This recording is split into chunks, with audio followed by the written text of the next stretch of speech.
వాన మళ్లీ వచ్చింది. తెలంగాణ రైతులను నట్టేట ముంచింది. నిన్నటి తుపాను దాదాపుగా తుడిచిపెట్టేసి మిగిలిన కాస్త పంటను మంగళవారం కురిసిన వర్షం దెబ్బతీసింది.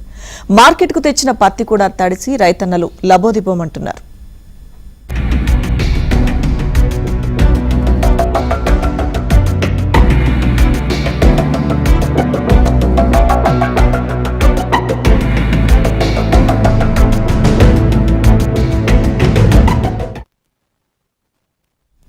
మొంతా తుఫాన్ నుంచి కోలుకోకముందే మరోసారి జోరు వాన రైతులను ఉక్కిరిబిక్కిరి చేసింది.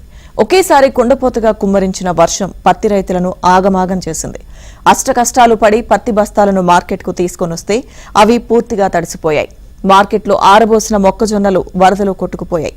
దిక్కుతోచని స్థితిలో ఉమ్మడి వరంగల్ రైతులు అల్లాడిపోతున్నారు.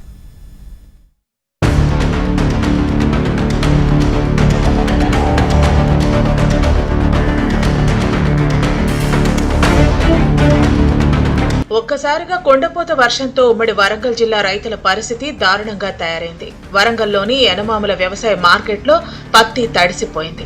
పత్తి అమ్ముకునేందుకు రైతులు 4500 బస్తాలు తీసుకొచ్చారు. పత్తి ధర నిర్ణయించుకున్న తర్వాత వ్యాపారులు కాంటాలు వేసేందుకు సిద్ధమవుతున్న తరుణంలోనే ఒక్కసారిగా వర్షం వచ్చింది. దాంతో పత్తి తడిసి ముద్దయింది. వర్షం రాగానే తేమ పేరుతో కాంటాలు వేయకుండా వదిలేశారు. అంతే, ధర పడిపోయింది.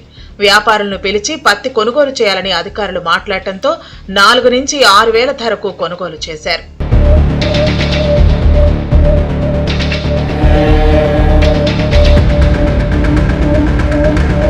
సిఐ 8,110 రూపాయల ధరతో కొనుగోలు చేస్తుందని అధికారులు ప్రకటించినప్పటికీ కొనుగోలు చేయటం లేదు. ఇదే అదనుగా పత్తిలో తేమ ఉందని, నల్లబారిందని సాకు చూపి వ్యాపారులు ధర తగ్గించి కొనుగోలు చేయటం వల్ల తాము కూలీలకు చెల్లించే డబ్బులు కూడా రావటం లేదని రైతులు వాపోతున్నారు. మొత్తం కింద కూలిపోయింది. ఉన్న బుగ్గలు ఏరడానికి పెట్టుబడితో పక్కన పెట్టి కానీ ఆ ఏరుడు కూలి కూడా ఇప్పుడు రావట్లేదు మాకు. ఇవాళ మళ్ళీ మార్కెట్కి వచ్చేసరికి ఖరీదు కొన్ని అయినాయి, కొన్ని కాలేదు. ఈ వర్షం వచ్చి కూడా మమ్మల్ని ముంచింది. ఇటు వర్షము, అటు మొగన వ్యాపారస్తులు. గవర్నమెంట్ సీసీఐ కొంటుందని చెప్పని పేరుకు మాత్రం చెప్పలేదు, కానీ ఒక్క బస్తా కొన్నది లేదు, గవర్నమెంట్ తీసుకునేది లేదు. ఇప్పటితోనైనా కూడా కనీసం మా ఏరుడుగుళ్ళు రావడానికైనా కూడా గవర్నమెంట్ ఎవరైనా కూడా మాకు ముందుకు వచ్చి ఆదుకోవాలని చెప్పనేది మేము గవర్నమెంట్ని కానీ ఖరీదు చేసే వాళ్ళని కానీ అందరినీ మేము వేడుకుంటాము. వ్యక్తికి కూలోలకు వేరేయాలంటే 500 రూపాయలు. అట్లా కష్టంగా తీసుకొచ్చి ఆ మార్కెట్ తీసుకొచ్చి అమ్ముతామంటే ఆ వర్షం పడి ఇప్పుడు ఎవరు మార్కెట్కు ధర పెట్టేటోరు కూడా వాళ్ళు ముందుకు వచ్చేస్తారు లేరు. ప్రస్తుతానికి ఇప్పుడు కాంటా చేయాలంటే కూడా ఇంతవరకు కాంటా పెట్టేదానికి కూడా లేరు. 5,000 అంటాను, 7,000 అంటాను, సుమారుగా 6,700 రూపాయలు అంటాను. అది ఎవరు కాంటా చక్కగా కాంటా కూడా వచ్చే పొజిషన్ లేరు. చూసేందుకు కూడా రాలే వాళ్ళు. మాకు సగం పత్తి ఒక ధర చేసిండ్రు 9 బస్తాలు, ఒక 6 బస్తాలు పక్కకు పెట్టి అట్నే పెట్టిండ్రు పోయిండ్రు. ఆ తడిసిన పత్తిని చూసే వాళ్ళు కూడా లేరు. దిక్కు లేక వాళ్ళు ఎక్కడో అక్కడ పోయిండ్రు. మేము తడుచుకుంటూ ఈడనే ఉన్నాం.